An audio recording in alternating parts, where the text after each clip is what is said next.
Siguro that's one reason why gigil na gigil ang magkapatid na Senator Tulfo na aside from the committees, aside from yung pagiging malapit sa Malacanang, let me address that. Sabi ni Senator Tulfo, pag hindi ako nagpakita sa session hall ay ako'y duwag.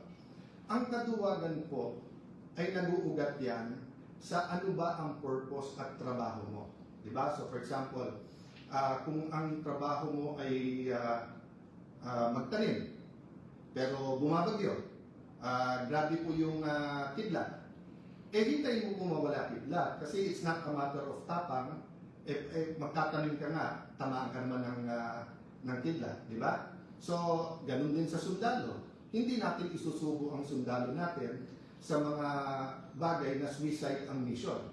Pero ipagtanggol ang bansa at mamatay para sa bansa. Hindi lang sundalo, dapat pati tayo mga senador. So, yung hamon mo, magpakita ako kung hindi iduwag.